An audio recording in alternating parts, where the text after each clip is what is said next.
Yes. Decide to begin. Okay.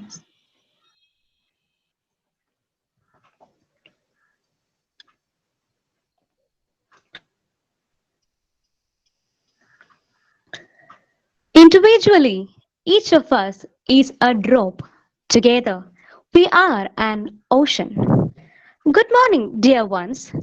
Even though 2020 has undoubtedly been a rough year for everyone, there have been incredible moments of inspiration that have given our generation hope.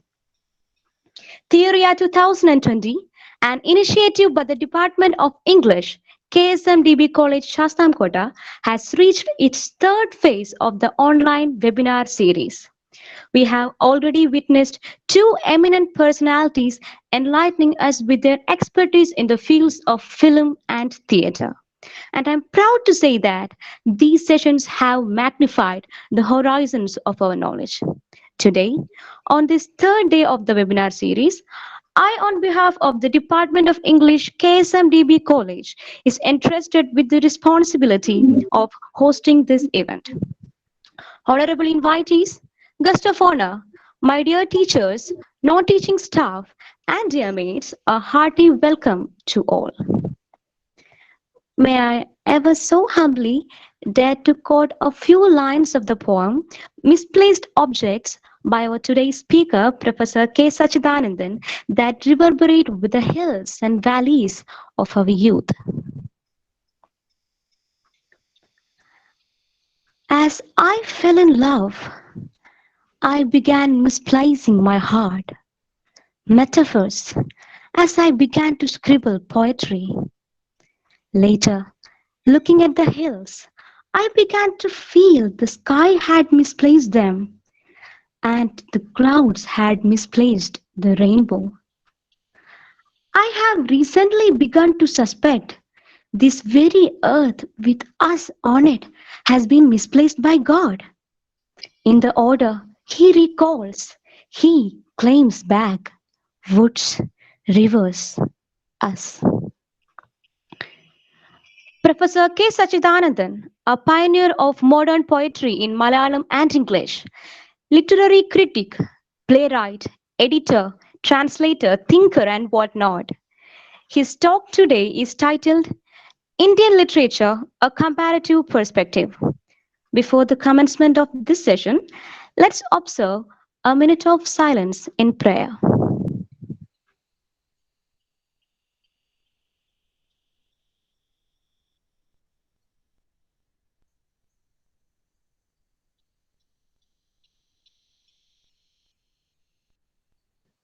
Breaking the silence, now I invite the head of our department, Professor K.R. Shankaranarayanan, who is a figure of admiration for all of us, to deliver the welcome address. A very good morning and a warm welcome to all the participants of Theoria 2020, a literary online seminar series by the Department of English, KSMDB College, Shastamkota. Today, we are on our third day and we are all happy and proud that we have a towering personality, a master magician in literature as our chief guest. In spite of slight health issues, he has agreed to address us today, which shows his commitment and interest in academic sessions like this. And we are really grateful to you, sir. This meeting is presided over by our young dynamic principal, Dr. K.S. Anil Kumar, who is ever willing to do things for the well-being of our department. With love, I welcome him to this function. So our chief guest today is Professor K. Satchidanandan, an eminent poet, a bilingual literary critic, playwright, editor, columnist, and translator. Really, he needs no introduction. He was a professor of English, former editor of Indian Literature Journal, chief executive and former secretary of Sahitya Academy, the director of School of Translation Studies, National Fellow, Indian Institute of Advanced Studies, Shimla. Above all, he is a social advocate for secular anti-caste views, supporting causes like environment, human rights, and free software. A writer who is not afraid to express his views. Professor K. Satchidanandan is perhaps the most translated of Indian poets, having more than 40 collections of translations in 19 languages, including Chinese, English, Arab, French, German, and Italian, besides all the major Indian languages like Tamil, Bengali, and Hindi. He is a fellow of the Kerala Sahitya Academy and has won many literary awards from different states and countries, including Sahitya Academy Award. He is the only writer to win the Kerala Sahitya Academy Award for 5 times, each time for a different literary genre. I'm not going to mention all these awards because it will take a quite long time, but cannot abstain from mentioning some of these. So he was a recipient of Gangadhar Nahar National Award and Rubendra Bhanja National Award from Odisha, Kusumagraj Award from Maharashtra, NTR National Award from Andhra Pradesh, Kuram Award from Karnataka, Edutachan Award, the topmost award from Kerala, Vailar Award, Ullur Award, Ashan Award, Kamala Suraya Award, World Poetry Peace Prize from UAE, India-Poland Friendship Medal from Poland, Dante Medal from Ravenna, a knighthood from Italy. He was also in the Ladbrokes shortlist of 10 Nobel Prize probables in 2011. His poetry is an irresistible mix of the real, surreal, intellectual, sensual, and spiritual. His poems really shock one out of his complacency.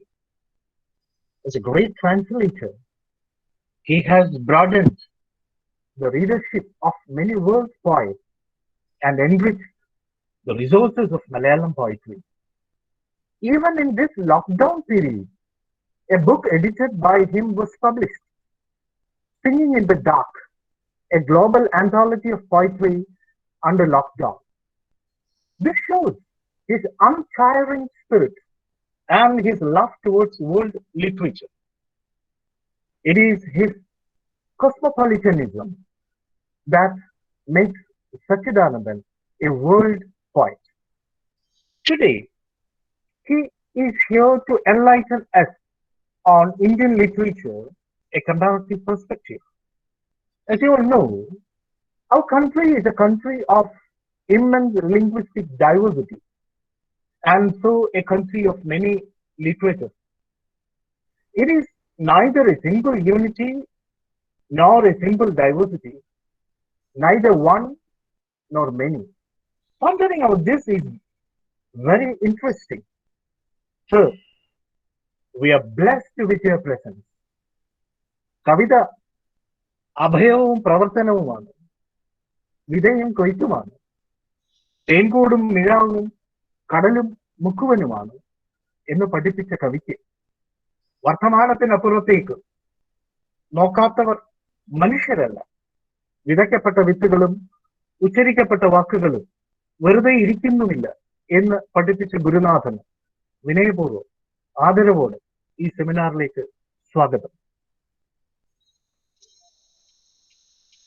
A poet translator Ulpal Datta from Assam is attending this seminar.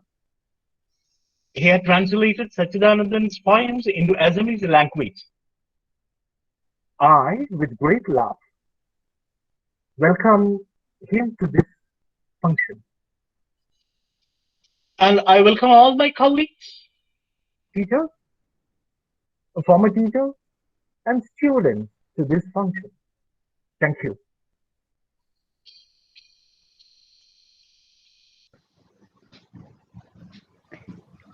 Thank you, sir, for your warm welcome. Let us now invite our principal, Dr. K.S. Anilkumar, whose vision and commitment towards the institution inspires us every day. I welcome you, sir, to deliver the presidential address. A warm good morning to all. Today's chief guest, Professor Satchidanandan sir, and the famous Assamese writer, Mr. Utpal Datta sir, who is attending this seminar. Department head, Professor Shankar Narayan sir, faculty members, former faculty members, dear students and dear participants.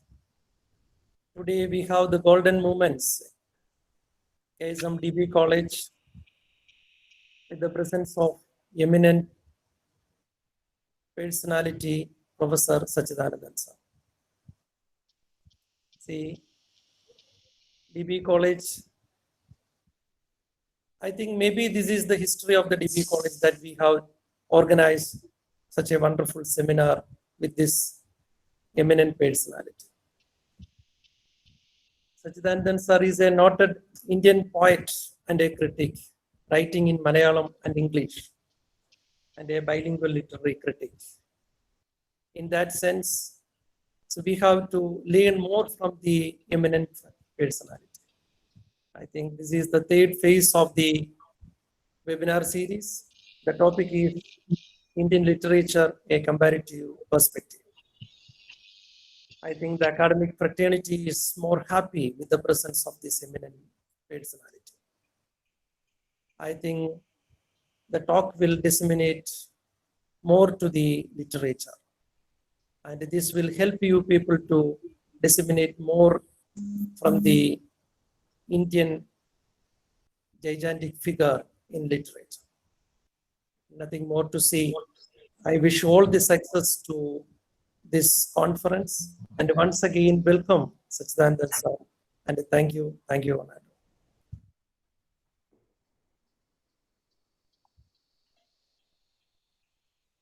Can I start? Michelle? Yeah. Yes, Let you me. can. Oh, sorry. Okay. You should start, sir. Thank you so much.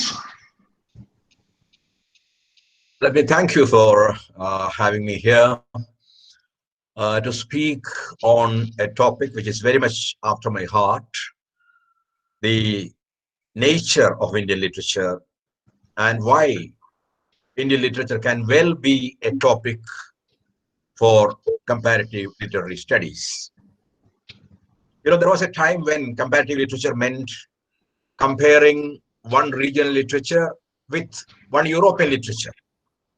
You know, that was the original Yadavpur model of comparative literature when the department was running in the Yadavpur University in West Bengal. But things changed maybe in the last 30 years with the arrival of quite a few important scholars like Shishir Kumar Das, like Ganesh Dev, E.V. Ramakrishnan, and quite a lot of others who began to work on what can now be called comparative Indian literature, which is in some sense a novel topic for a novel discipline for intensive study. So I have also ventured into this very difficult territory in my own humble way, having written some 7 books in English on comparative literature in English. I mean, in India, the books, of course, are in English. And here I will attempt a kind of very brief introduction to the very idea of comparative Indian literature. That's all I can do within the allotted kind of time, even though the subject is so vast that it requires a series of lectures even to touch upon the various aspects of comparative Indian literature. Because you can speak about bhakti, you can speak about modern literature, you can speak about Dalit literature, women's literature. Well, I have written on all these various topics in my different essays, but here I'll confine myself to the idea of Indian comparative literature. Let me thank the principal and the head of the department and Malini, who has been in touch with me, and thank all of you who are present here, including the staff, the present staff, and the older staff, and the students, and others who are interested in my talk. Also, Ulpal Datta, who has been my translator into Assamese. Actually, he did one book and now he's not happy. He has already done another book of mine too into Assamese. So I am very happy to be in such very pleasant and loving company. And having said that, I would invite you to this humble lecture on comparative literature in India. Whenever I think of Indian literature, especially the diversity of Indian literature, which is one of my points of accent today, a story, actually a folk tale, Kannada folk tale told by A.K. Ramanujan comes into my mind. Of course, I'm sure A.K. Ramanujan's name sounds a bell in your memory, because he is easily one of the finest scholars that modern India has found. Someone who knew Tamil and Kannada very well, so well that he has done a lot of translations of Tamil Bhakti poets, the Vaishnavite poets, and the Kannada Shaivite poets into English, and also written a lot on Indian literature, including his own literature, which is Kannada literature. And he himself, as you know, was a bilingual poet who wrote poetry both in English and in Kannada. He didn't write in Tamil, but he knew Tamil too. And well, I am not going to speak about Ramanujan here because my topic is something else. But I referred to Ramanujan, and so these things obviously came to my mind. So this is the story that Ramanujan says. I'm only giving you a summary of that story.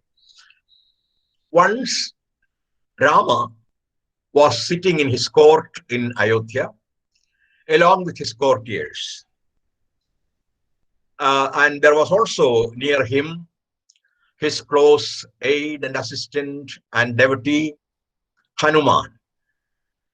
As he was deliberating, sitting on the throne amidst the courtiers, a ring from his index finger fell down.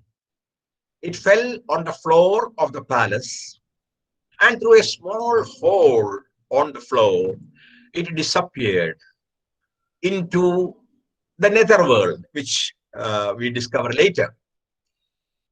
Now Rama was a bit worried. Why did this ring fall? Because it looked like a bad omen.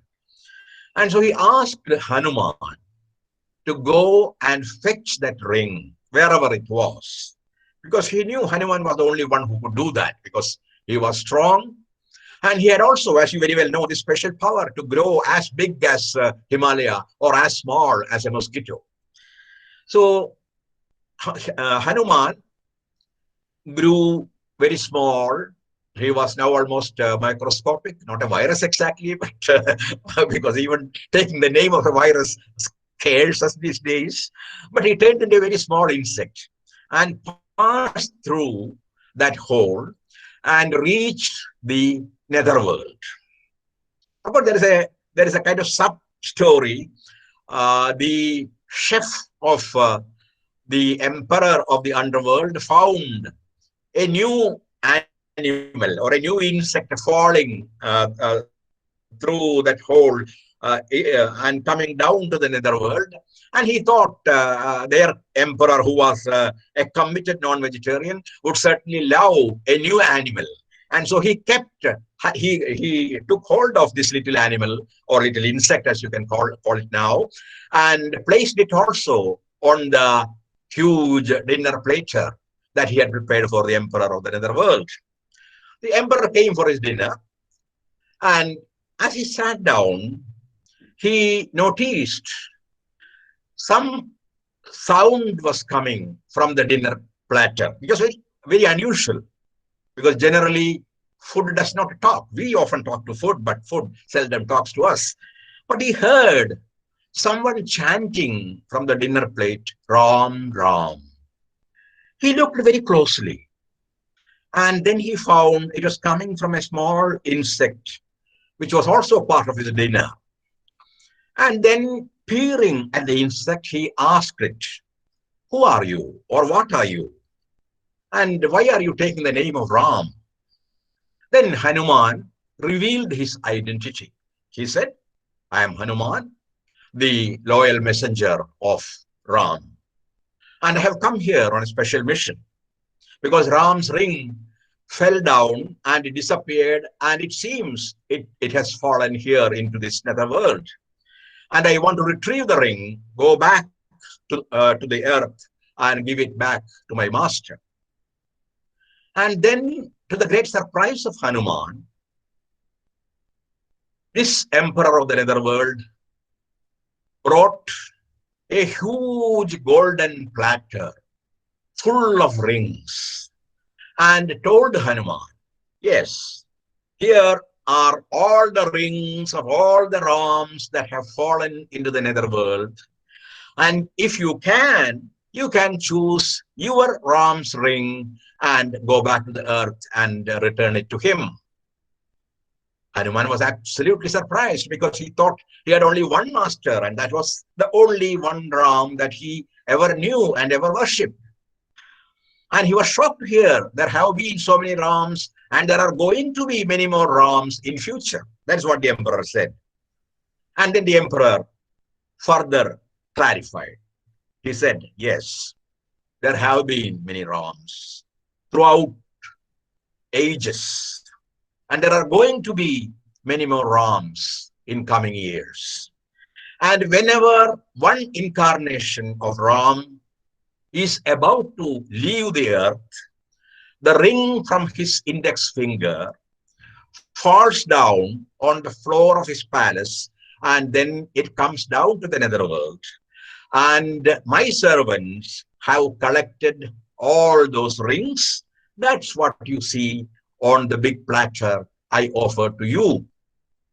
Hanuman fails to identify the particular ring of his particular Ram, and so he goes back disappointed. But he had already been warned by this emperor of the netherworld that by the time he would reach earth, his Ram would have disappeared. That incarnation would have been over. That was why the ring fell and came here.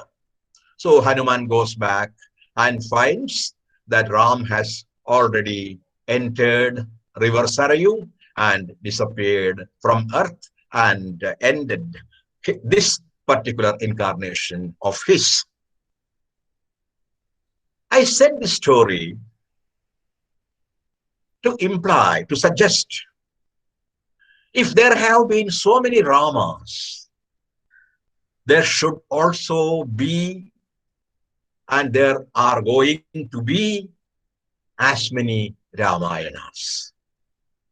And I'm sure many of you have read A.K. Ramanujan's famous essay, 300 Ramayanas, which has been in the syllabi of several universities and colleges, and maybe in your syllabus too.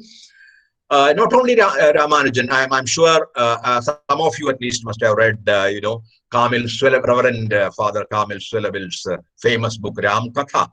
That is the beginning of the Ramayana studies in India. It was originally written in Hindi because he came to India, lived in India. He was a Belgian priest, actually. He studied Hindi and he wrote the book in Hindi, which later got translated to English. And I think there is also a translation in Malayalam. And I'm sure you are also familiar with Paul Richman, who is one of the greatest living scholars of Ramayana and who has written many books on Ramayana, including Ramayana, a great South Asian tradition. And recently she came out, not recently, but 5 years back, actually. For me, it's also recent, for I'm getting old.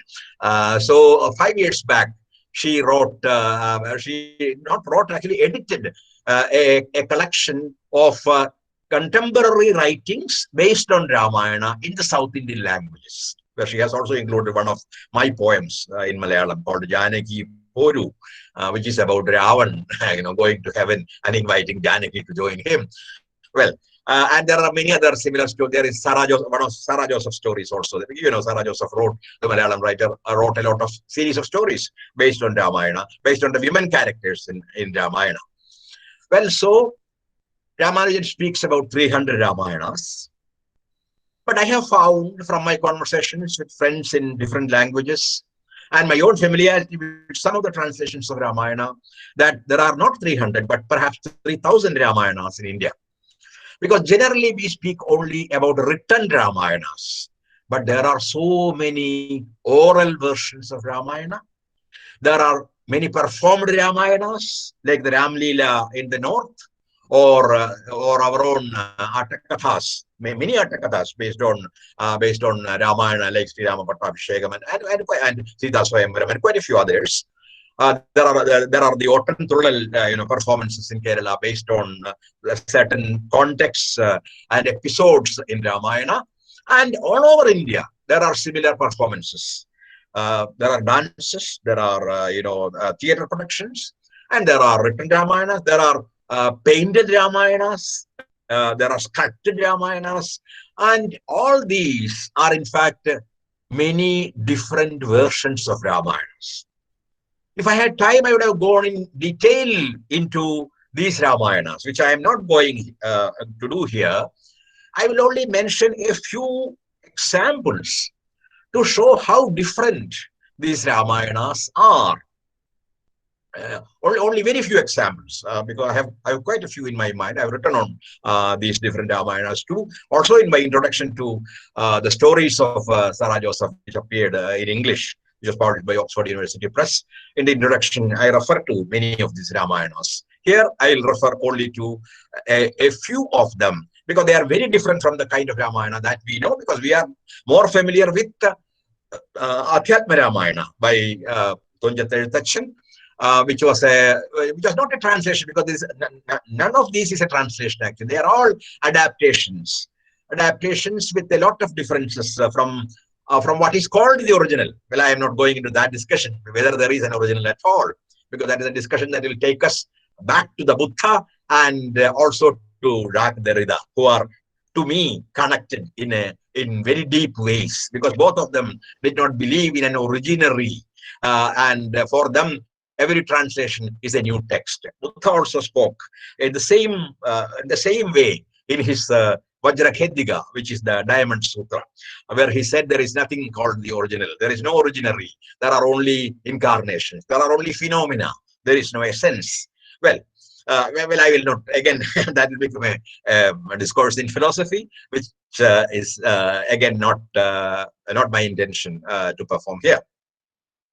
So let me come to some of the Ramayanas, because that I thought would be a very good introduction to the diversity of Indian literature. That's why I am speaking about Ramayana here, not for any other purpose.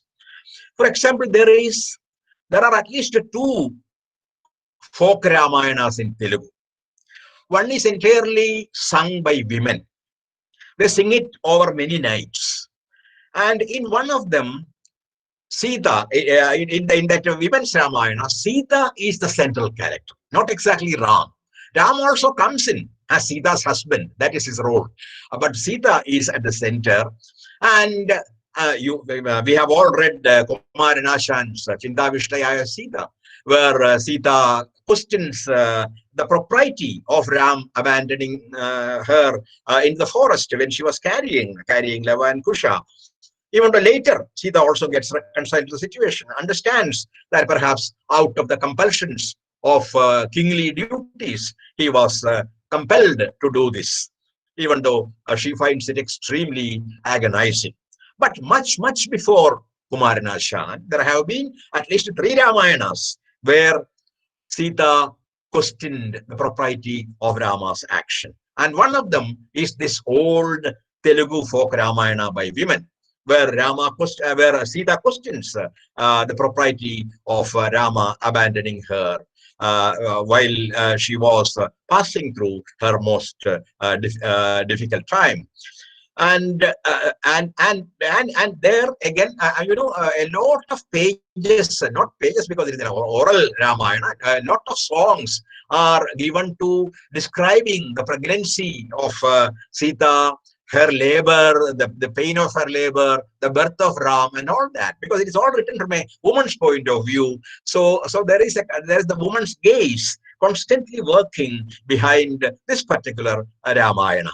And there Rama has even a sister, her name is Shanta. And this sister also becomes a very important character in this, because this sister tries to dissuade Rama from sending Sita into the forest. So this is a very typically women's Ramayana from many points of view, many aspects. And there is also another Telugu folk Ramayana where Sita is Ravan's daughter. There are many Ramayanas where Sita is Ravan's daughter. Here, Ravan takes a woman's form. He becomes someone called Ravula. He was originally Ravana, and Ravana becomes Ravula, and Ravula gives birth to Sita. But he does not know when he, robs Ram of Sita, that it was his own daughter. So it becomes a kind of Oedipal kind of situation. Because he is charmed by Sita's beauty and carries her off. Only later, he very much like Oedipus, he regrets, even though he doesn't blind himself. He is very sorry that he did something like this, which was extremely sinful. There are many Buddhist and Jain Ramayanas too. The major Buddhist Ramayana is called Dasharatha Jataka. Jataka is a typical of Buddha. You have heard of the Jataka tales about the various incarnations of Buddha. And here, in this Dasharatha Jataka, the story of Dasharatha is the hero there. Ram goes back to the palace in Kashi. There, the palace of Ram is not in Ayodhya, but in Kashi. He goes back to Kashi and starts his rule after the war. And it is not Rama who kills Ravana, because Rama is committed to non-violence. He is a Buddhist. And so it is Lakshman, his brother, who kills Ravana in this particular Ramayana. And similar things happen also in the Jain Ramayana. There are many Jain Ramayanas. One of them is called Vasudeva Hindi. Another is called Paumacharya. Paumacharya would mean Padmacharita. Because in the Buddhist Ramayanas, Rama is an avatar, an incarnation of Rama, of the Buddha. And in the Jain Ramayanas, Ram is an avatar, an incarnation of Mahavira. And so in this Jain Ramayana called Vasudeva Hindi, again, Sita is Ravan's daughter.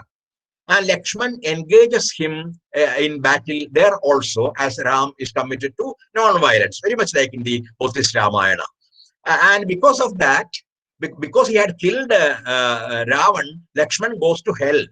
While all the other characters in the Ramayana become Jain monks. They become Jain sannyasins at the end, which happens also in the other Jain Ramayana called Paumacharya, or that is written by Vimala Suri, or Padmacharita. Paumacharya is the Pali form of Padmacharita, where Ravana is a great scholar.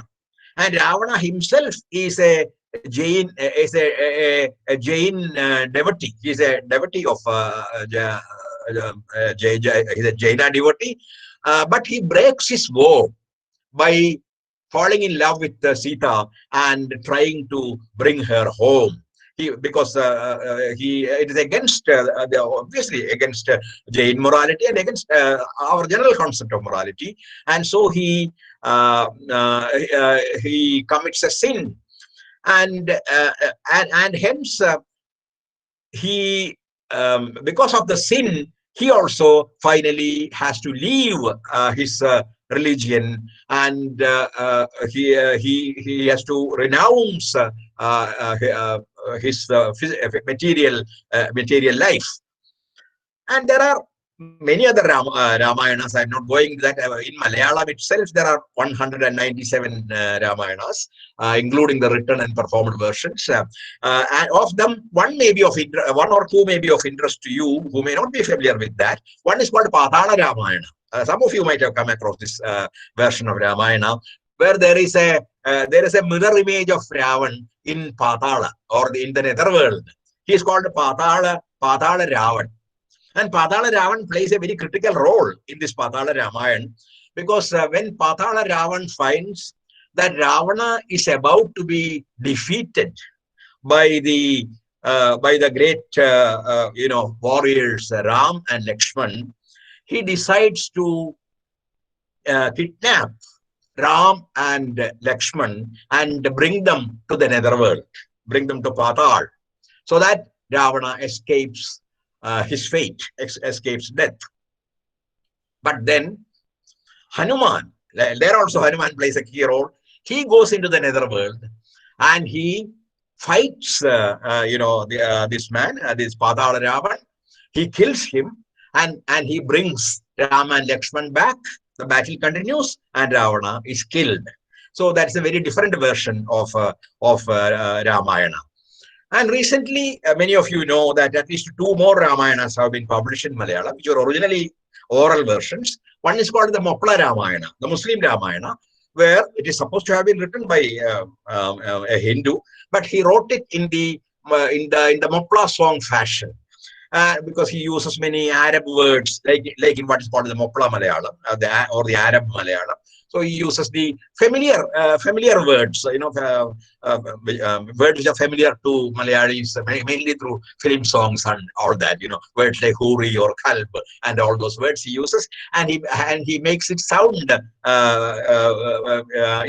Islamic, because of the presence of Arab words, and it's a beautiful, sweet kind of Ramayana. And another is the tribal Ramayana, which was also discovered in Wayanad, in the north of Kerala, where Sita is a tribal woman, and Ram is enamored of Sita when she comes down with a bundle of wood, on her head. So that's the tribal way of looking at the story of Ram and Sita.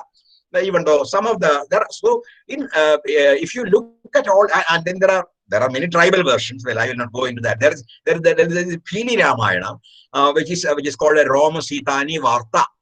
Which is in Bhilis live mostly in Gujarat. I have been to their homes and I have seen the wonderful wall paintings that they make, of which the subject is very often episodes in Ramayana. The Rama Sitani Varta means the story of Rama and Sita. And here Sita is the goddess of agriculture. And this is true about many tribal Ramayanas. And I think there is a point in that. What does the word Sita mean? Sita is the daughter of Sita.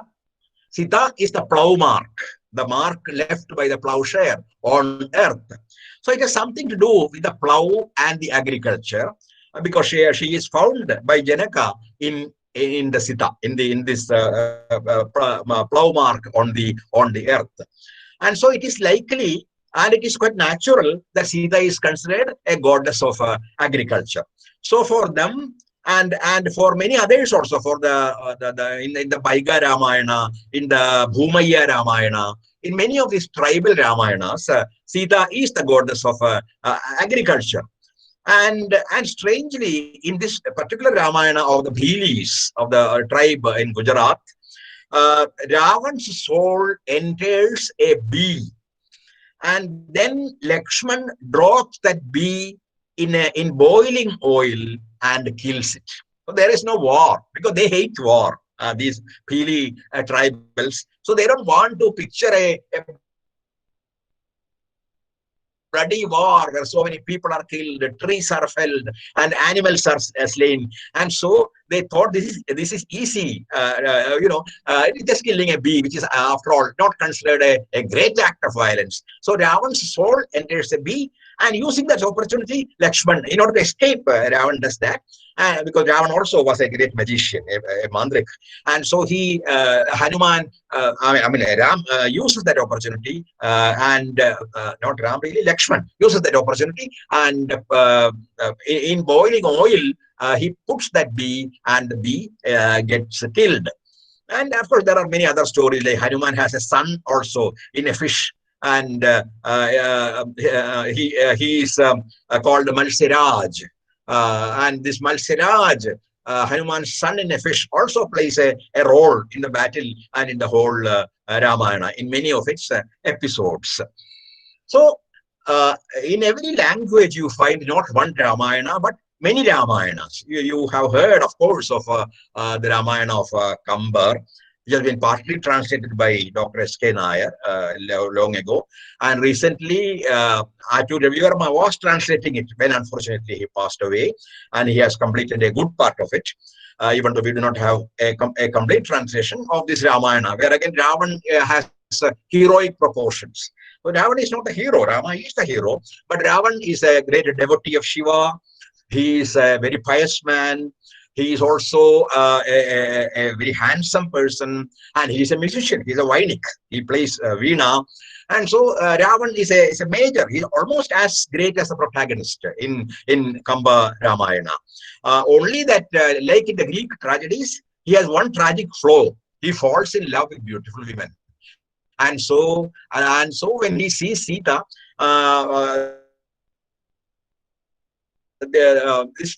he's overcome with this kind of an instinctive fascination, which is a tragic flaw in him, and so he had to carry her off, and finally he had to get killed. So it is very much like a Greek tragedy there. It's a kind of tragic flaw in an otherwise perfect human being, if you can say they were also human beings. They were tribals. Well, I am not going into that territory of argument, but yes.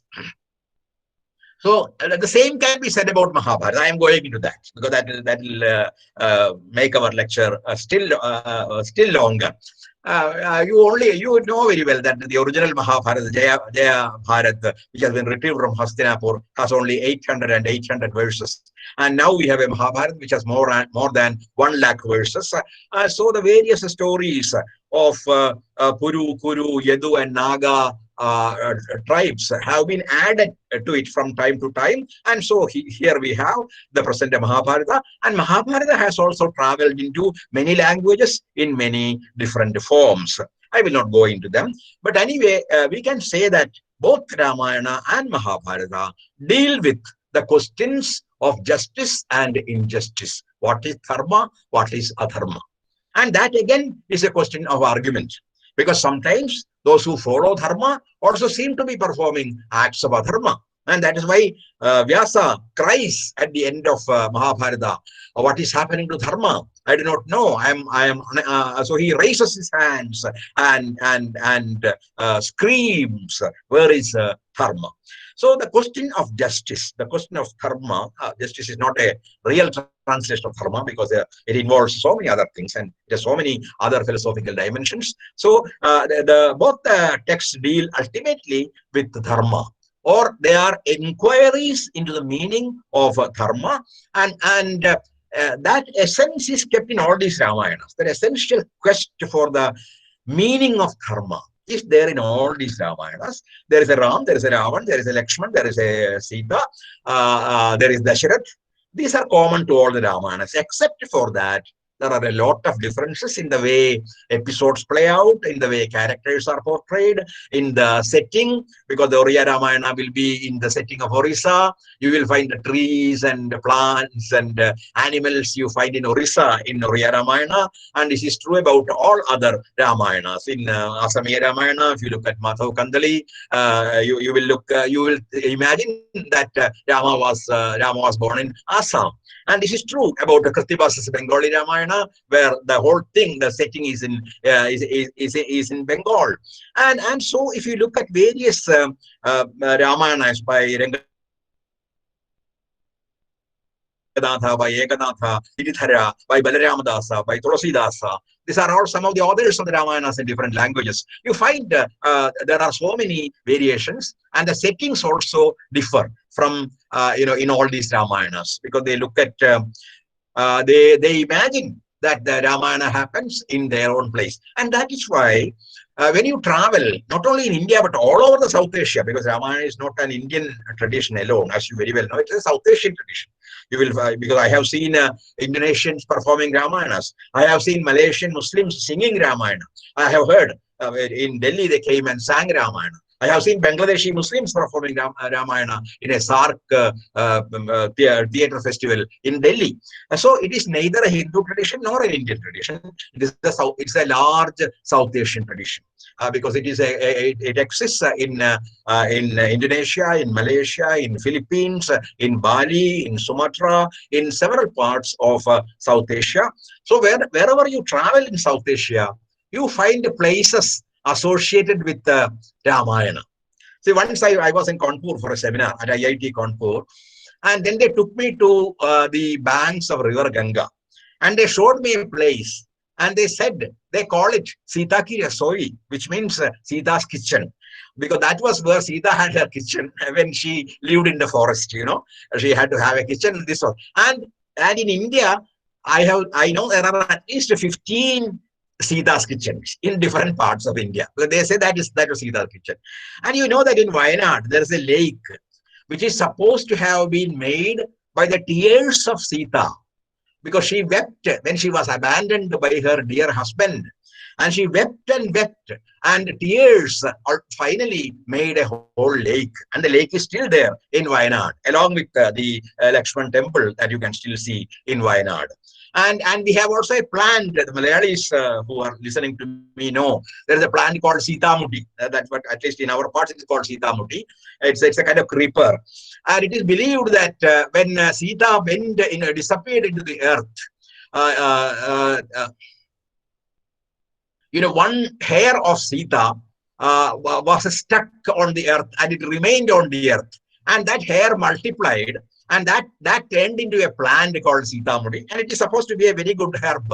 And ladies who are sad that they don't have enough hair will be very happy to use this Sitamutti. You make a kind of herbal medicine out of that, and it is really supposed to be good for the growth, abundant growth of hair. So Sitamutti. So we have so many plants, animals, places associated with Rama all over India. Well, I spoke about the diversity of the Ramayana tradition to introduce the diversity of Indian literature in general. And I will look at this diversity from 3 points of view. And these are 3 famous points of view put forward by famous critics and thinkers. One, which was also the slogan of the Sahitya Academy until I entered and I changed the slogan. And this was S. Radhakrishnan, Dr. S. Radhakrishnan, saying that there is only one Indian literature, even though it is written in many languages. That was S. Radhakrishnan. And I think he had a point. I don't completely disagree with him. He had a point. He had a point also because he was an Advaitin, and he was a great master of Advaitic philosophy.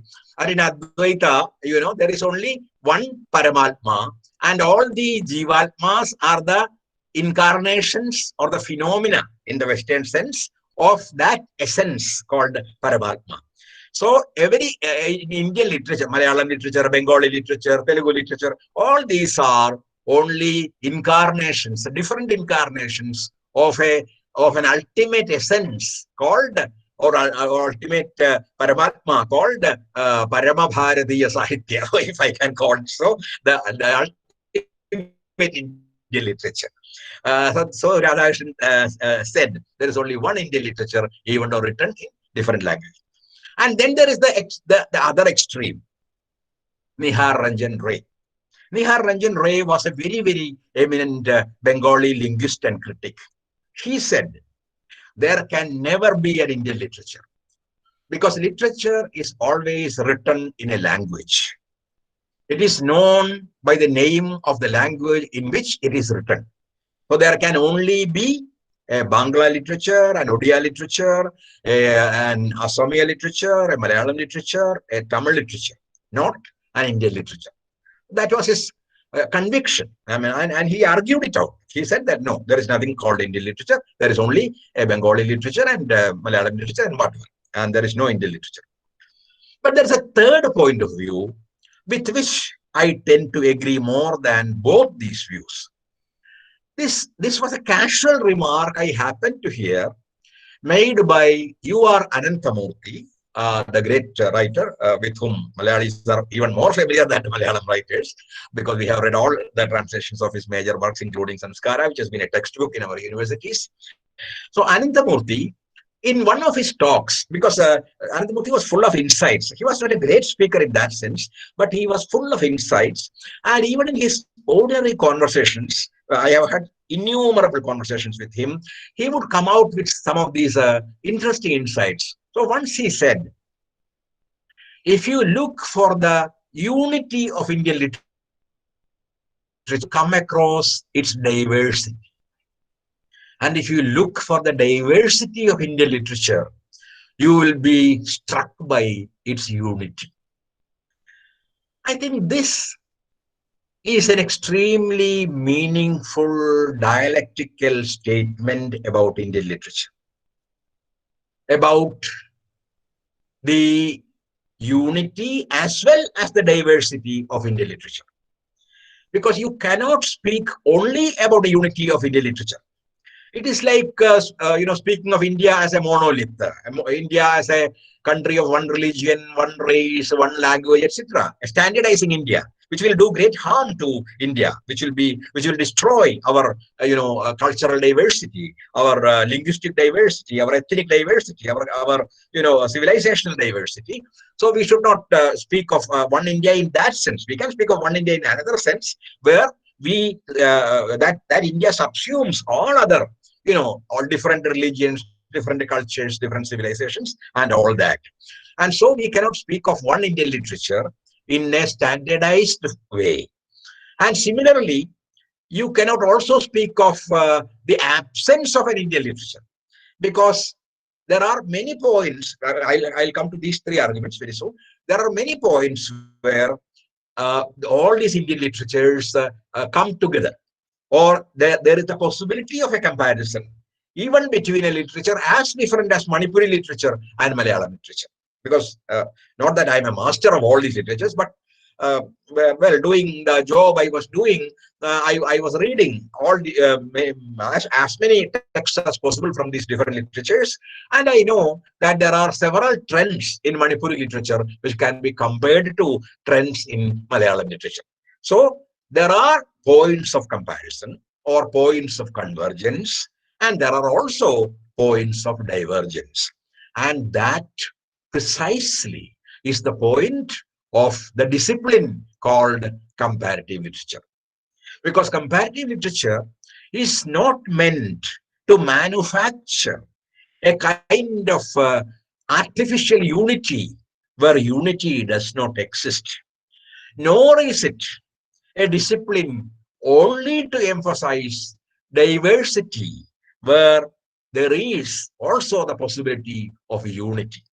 On the other hand, the function of comparative literature as a fundamental discipline is to see the points of convergence between or among different literatures and also the points of divergence between two literatures or among various literatures. Now we will come to these arguments. Let us look at the argument for the unity of Indian literatures. First of all, people who argue for unity of Indian literature argue that an India always existed as we know it, which is not really true. India did exist. There was the concept of Bharatavarsha. I have no doubt about that, because you have read, as I have also read, Meghadutam, Kalidasa's Meghadutam. And many of you are familiar with, at least some of you are familiar with the works of Amir Khusro, one of our early poets. So in Amir Khusro or Kalidasa, because Kalidasa's cloud, or if you want to call it a Yaksha's cloud, passes over so many parts of India. It even crosses over Vindhyas and comes to the southern parts of India. So there was a vague idea of India, which was called Bharatavarsha in ancient Sanskrit literature, and also in ancient Perso-Arabic and Persian Urdu literature in India. But that Bharatavarsha cannot be equated completely with present India, because that Bharatavarsha included some areas which are not now parts of India, like Bangladesh or Pakistan, or even some parts of South Asia beyond that, which if we claim will definitely create a war, so which we do not want to do. At least here in Devasambod College, I don't want to see a battle, and so let us not have a let us not argue about that, but let us be sure that that Bharatavarsha cannot be equal with present India. And also, many parts of the northeast were not up to Assam and Manipur. Yes, they were considered parts of India. But if you go to Arunachal or Meghalaya, you may not find many references to Arunachal or Meghalaya, either in Kalidasa's Meghadutam, or in Amir Khusro's text, or in many other texts where India figures, India as a concept, as an idea figures. So in short, we had a concept of Bharatavarsha that pre-existed modern India, which was to a great extent a creation both of British colonialism and of the anti-colonial struggle that we waged against the British. So modern India is a product, mainly a product of this, even though, as I said, in imagination, such an India existed even from the times of Kalidasa, even though it left out many parts of present India, and it included many regions which are not parts of present India. But some people argue, well, this India was always there, which is, as I said, patently untrue if you go into the details. Well, we'll come to those arguments against it later. I will now argue for the unity of Indian literatures.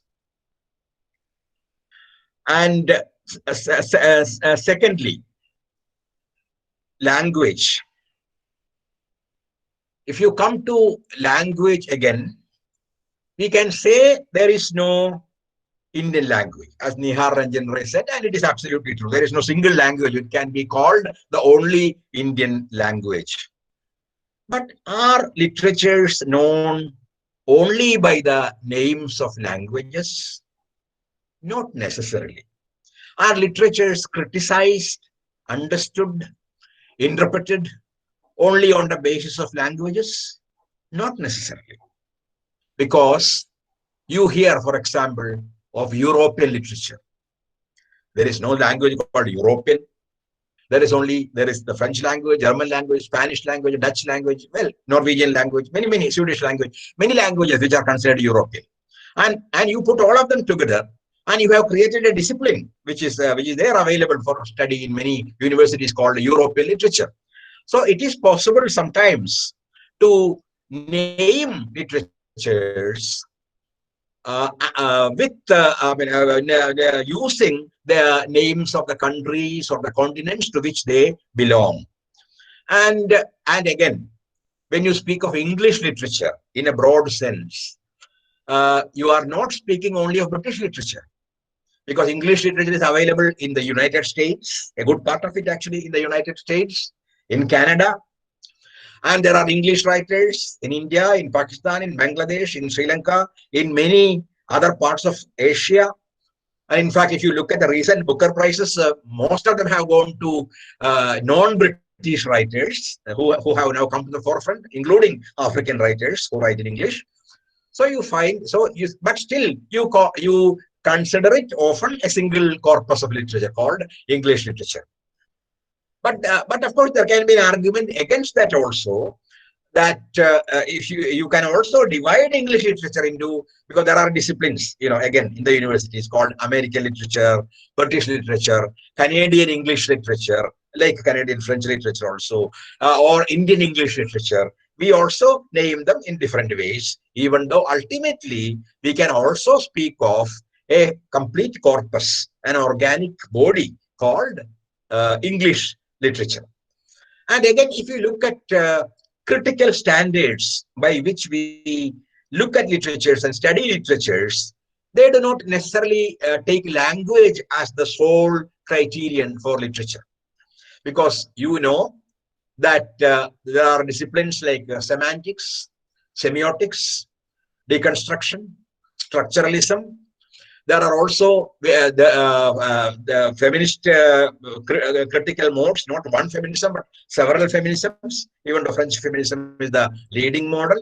There are several feminist models. There is Dalit criticism which is coming up. There is Adivasi or the tribal criticism which is coming up. And so there are various ways, and there is, of course, there was this Marxist criticism where the literature is looked upon from a class point of view. Which means critics have looked at literature not necessarily from a language point of view, but also from the point of view of class, caste, gender, race, tribe, meaning, syntax, structure, many of these. And yes, in fact, all these. So you find different critics. Because I will not go into these different schools of thought and their details. That will be another topic altogether about the contemporary modes of criticism and contemporary modes of literary analysis. Because that is also one of my specializations, where I have had my doctorate in post-structuralism in Derrida and Foucault particularly. But then that is not my point here. My point is that we have looked at literatures from various points of view, from not only from the point of view of language, because if you apply, for example, gender, so you can speak of women's literature in Malayalam and Bangla and Assamese together, because they are all women's literature, and you can find certain common features. How they celebrate the woman's body, how they celebrate desire, how they celebrate or they look differently at man-woman relationship. Or you can look at literature from a transgender point of view, which is perhaps one of the latest developments in literature and criticism, or a LGBT point of view. So you can speak of gay literature, lesbian literature, transgender literature, and so that will be a completely different way of looking at literature, different from the men's point of view and also from the woman's point of view, a third perspective coming from the third gender. So it is possible that literature can be looked at from many different points of view, not only of language.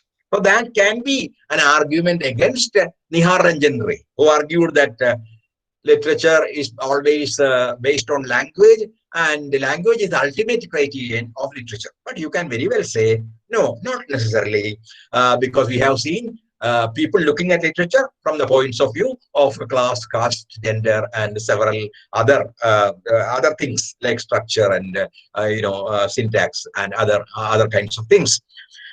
So we can very well question Nihar Ranjan's point of view from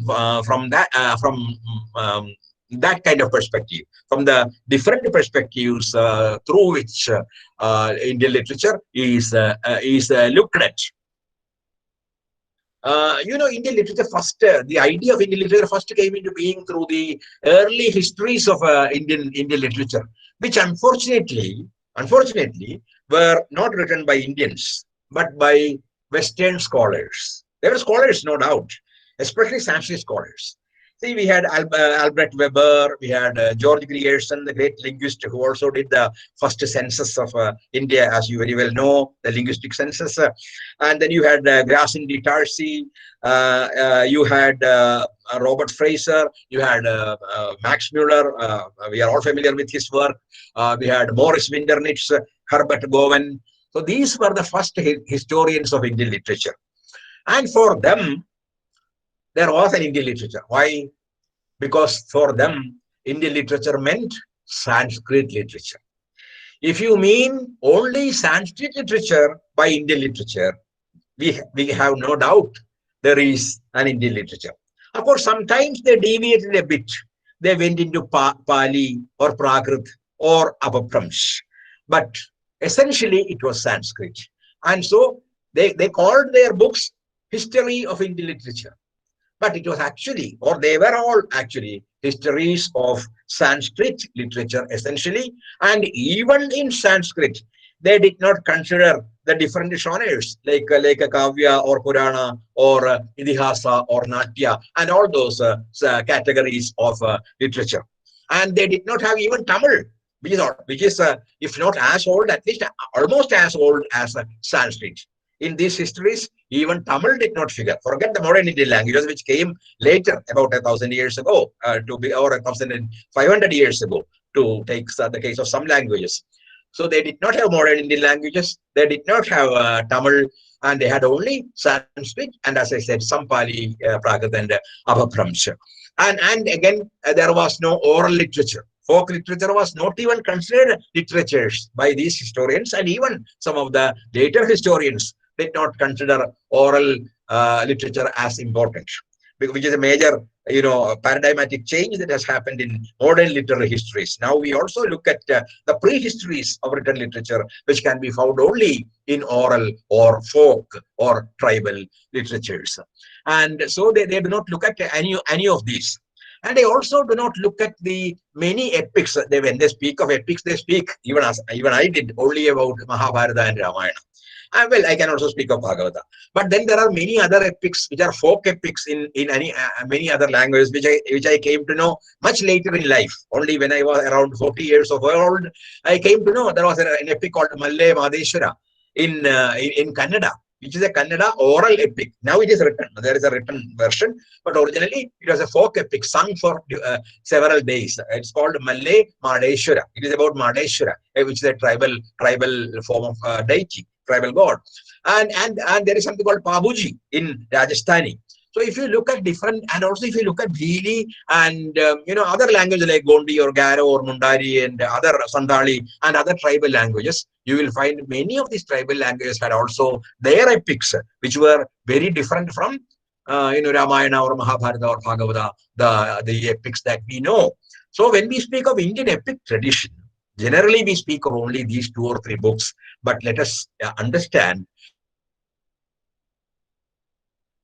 that there is a wider out there, and we need to take them also into account. Because my whole argument is for an inclusive concept of Indian literature. My whole argument, and it has always been so, not an exclusive concept of Indian literature confined to certain texts and certain languages and certain,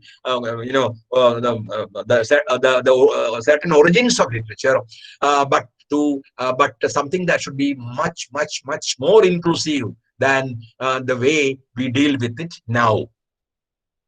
So, because it has much to do with the politics of translation, I'm not going into that. At least some of you have read Tejaswini Niranjana's book on the politics of the colonial translation, and why, and she explains why only Manusmriti and Bhagavad Gita and Arthashastra mainly came to be translated during those days, because the purpose of the British was not to enrich either English literature or Indian literature, but to understand their subjects. And they thought if they read Manusmriti, they would understand the Indian social system.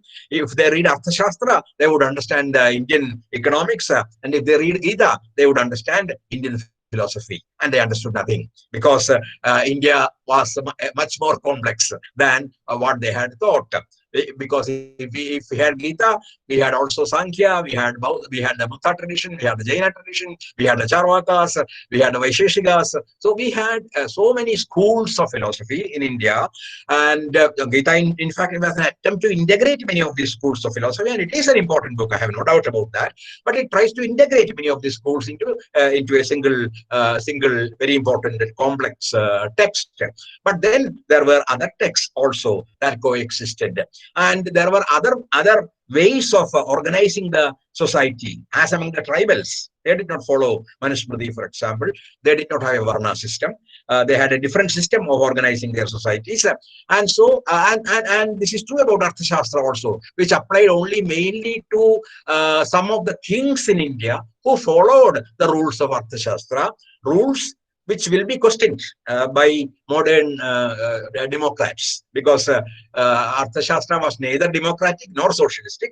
It allowed, it gave kings infinite powers to loot temples also whenever they wanted, when there was a war, for example. And so you find many kings, not only Muslim kings, as it is often said, Hindu kings also taking away gold and other things from temples when there were wars, because it was allowed by Chanakya's Arthashastra. And so yes. Well, did I deviate? What I meant was that there were these many epics in India. There were many folk literatures before the arrival of script and the languages in India. And then and they, well, I will not go into that. The Orientalist anthropology, Edward Said, well, it is another area altogether. But the only thing I wanted to add was one of the texts they translated was Shakuntala, Kalidasa's Shakuntalam, including Max Muller. And through Max Muller, Shakuntalam became a great popular classic in the West. And I'm sure some of you have read Romila Thapper's great book on Shakuntala, where she speaks about the reception of Shakuntala and why that text was received in the West with so much eclat, so much elan, because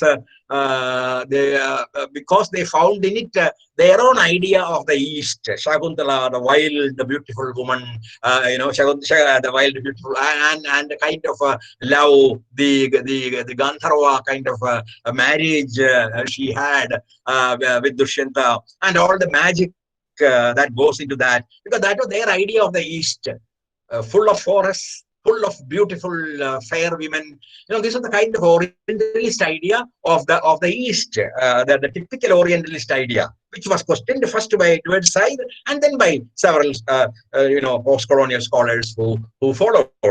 And Shakuntalam fitted their idea of the Orientalist text and the Orientalist country, and so they translated also Shakuntalam, that attracted them, as it was a typically Eastern kind of text. Perhaps it was Sheldon Pollock, the great Sanskrit scholar who is fortunately alive, who was the first to correct this concept of Indian literature as Sanskrit literature. Strangely, Sheldon is essentially a Sanskrit scholar, and at least some of you might have met him and talked to him, and what a scholar he is. So Sheldon was the first to say all these Western scholars have done a great injustice to Indian literature by calling they could have called their histories of Sanskrit literature, but because they did not take into account even Tamil, they did not take into account, as I said, any of the modern Indian languages. And so Sheldon corrected. And I am sure you have gone through, otherwise you should go through, if you are students of comparative literature or even just students, this book called Cultures in Literary History, edited by Sheldon Pollock. It's a big book. It may take some time, but take your time, because it is not written by Sheldon Pollock, even though he has a wonderful and informative introduction. It is an anthology of essays on different major Indian literatures written by different scholars, like Harish Trivedi writing on Hindi literature, like that. He has compiled these essays so that we get at least a general idea of the diversity and also the unity of Indian literatures. And of course, Shishir Kumar Das, in his last days, he was a very intimate friend, a senior friend of mine. He was working on a history of Indian literature. He originally wanted it to be a single history of Indian literature, but studying Indian literature, he came to find it is so diverse, he cannot have a single history. So he divided it into various volumes. He complete only 6 volumes, and by the time not 6 volumes, actually only 3 volumes: first volume, second volume, and sixth volume. By the time he passed away, unfortunately, that was the second attempt to understand Indian literature in its diversity. And of course, our own K.M. George has also written a book on comparative literature, even though it has a lot of gaps and inadequacies. It was a meaningful attempt.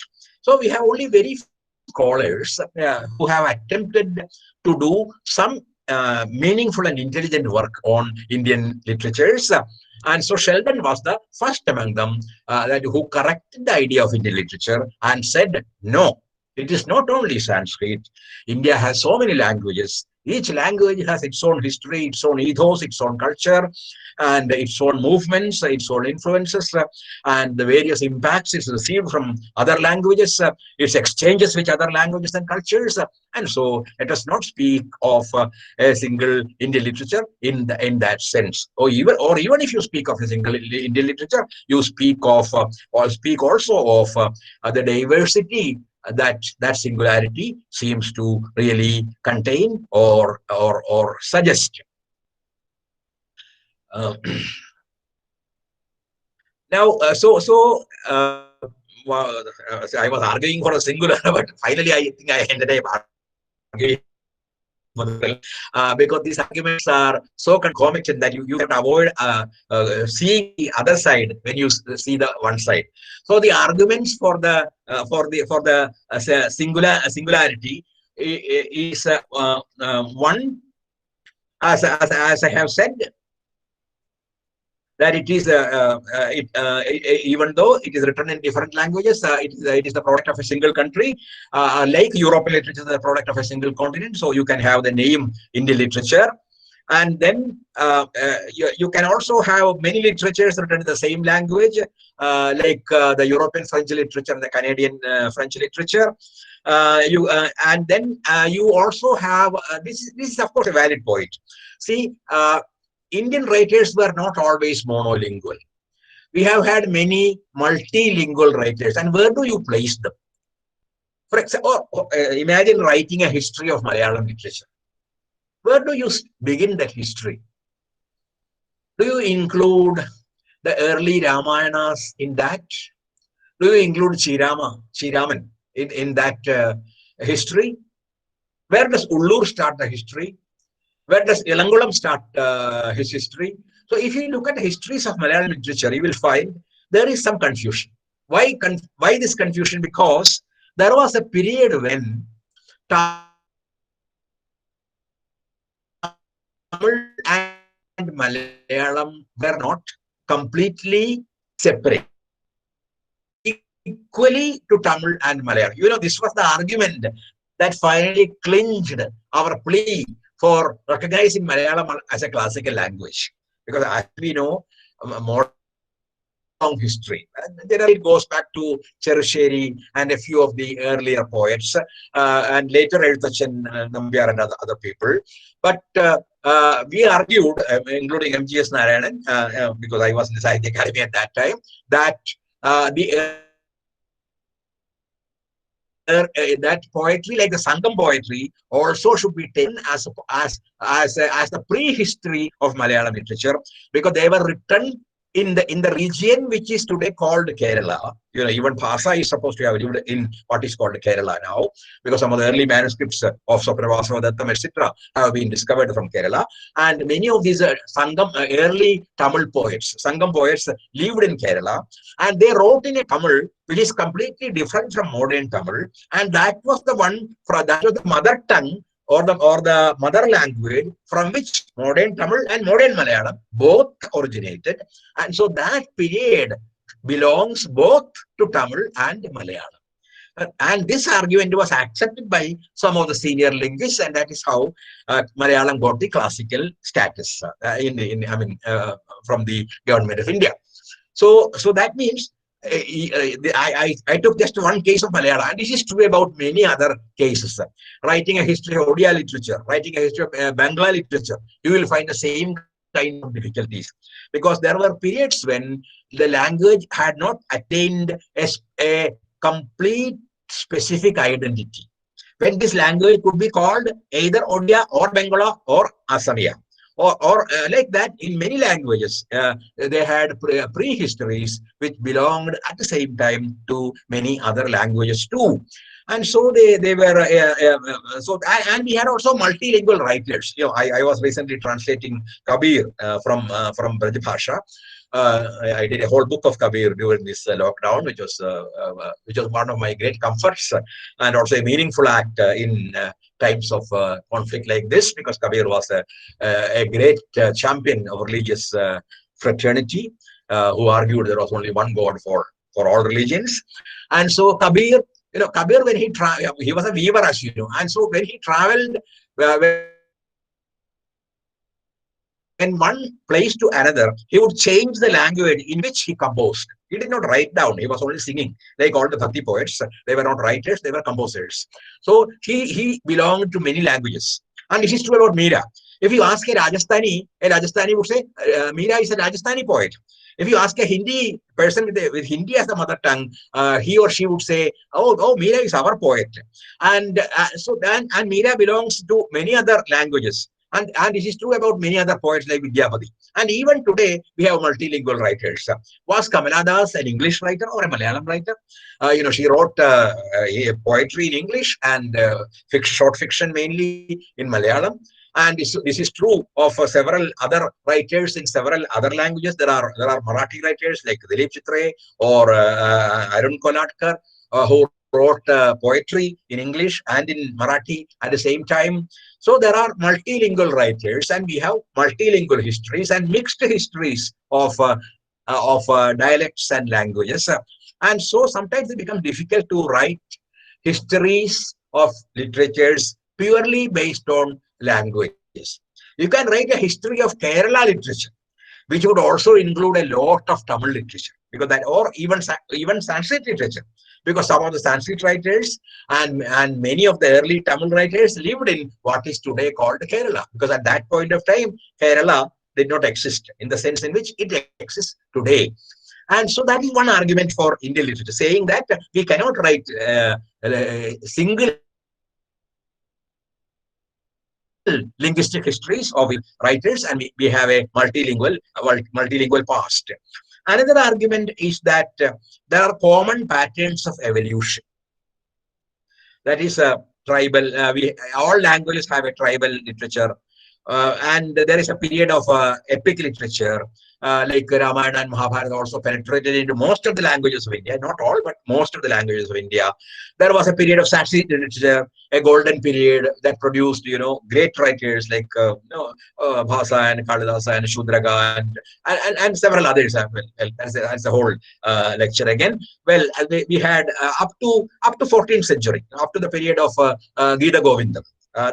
We had a glorious period of Sanskrit literature, which again was almost a pan-Indian language, because we had Sanskrit writers coming from different parts of India. So that's also one argument for a single Indian literature. Another is we had a Bhakti movement. Again, we had Bhakti poets across different languages in India. We will come to that soon, but I'm not again going into the details of Bhakti, which is another area of my specialization. So we had Bhakti writers everywhere. We had Kabir. So we had our own writers like Puntanam or Eritachan. We could call them Bhakti writers. We even Chersheri. And then much before that, we had in the 5th and 6th centuries, we had a Tamil Shaivite writers, as you know, Tirumular and Ambat Chittar, many of them who inspired the Sri Narayana Guru. Sri Narayana Guru's Guru's Adu Pambe is almost a translation of Pambatu Chitter's song. And because at that point of time, there was no distinction between a translation and an original work. And so Narayana Guru took a lot very naturally from Tamil. And so Tamil Shaivites and their philosophy, even the idea of one caste, one religion, one God, was originally an idea by Tirumoolar, the old Shaivite poet of the 5th century. So there were 5th and 6th century Tamil Shaivites, and then 11th and 12th century you come to the Kannada Shaivite poets, Vajana poets. I am translating those Vajana poets now. We had poets like Basavanna, Akka Mahadevi, and Allama Prabhu, and Dasimaya, Gangavve, quite a lot of women poets also in those days. And then it came to the slowly, and then you had Telugu poets like Vemana and Tikkanna and other people. Then you had poets in Marathi like Namadev and Tukaram. Then in Gujarati like Narsi Mehta, who was a great inspiration for Mahatma Gandhi, because Vaishnava Janto was written originally by Narsi Mehta. And then we had these old Braj and other Hindi and Hindi dialect poets like Kabir and Meera and Surdas and Tulsidas and other people. We had people like Sarala Das and Sala Bega in Odia. Well, I can go on. So we had Bhakti poets in almost all the major languages. Movement that cut across languages to a great extent, another uniting movement. And then later, during the freedom movement, we had the anti-colonial literature in all if we had Subramanya Bharati in Tamil, we had Vallathol in Malayalam, we had Sumitranandan Pant in Hindi. And if you look at other languages also, you will find similar writers in all the languages.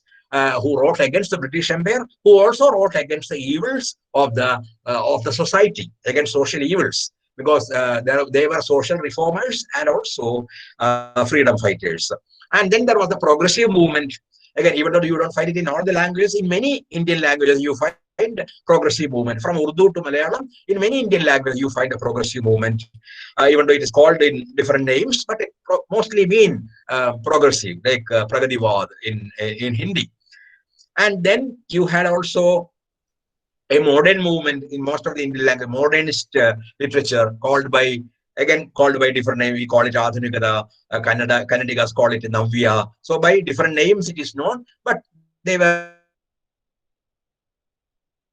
there were common. And then there were many postmodern movements like the nativist movement, the Dalit movement, the feminist movement, the Adivasi or the Bahujan movement, the minority movement, the environmental movement. So there were many other movements which were social movements reflected also in literature, and they also cut across many languages. So there were things that connected many of these literatures. That is another argument. So there were common patterns of evolution, and another argument is there are common genres, that is common categories of literature, because in like Mahakavya, you find Doha. Doha originally is Braj, means a couplet. Like Kabir wrote Dohas. He also wrote Bijaks and Ulat Basis and other things. But you find couplets also in Malayalam. We call it Iradi. So we have Dohas in many languages, and we have also Prabandhas, Sandesh Kavyas. If there is a Mega Sandesh or Mega Duta, we have also a Mayur Sandesh, and there were so many Sandesh Kavyas in those days, most of which fortunately are forgotten because they were very bad poems in most cases. But we had Sandesh Kavyas, that is no doubt. We had many Sandesh Kavyas in many languages at that point of time, and we have Natak, we have Prahasana, and then we have modern forms which came from the West, like elegy, Vilapakavyam, and then we have the narrative poems or Akhyana Kavita. We have a lyric or Bhava Kavya or Bhava Geetam, and we have also even Ghazal. We have Ghazals in Malayalam. We had Ghazals. Originally, it came from Persia. Then it traveled all over the world actually, because even García Lorca, the great Spanish poet, has written wonderful Ghazals. And so it came from Persian In India, it came then to Urdu, then it went to Hindi, and now we have in many Indian languages, including Hindi and Urdu and Malayalam, many ghazals, which are also sung.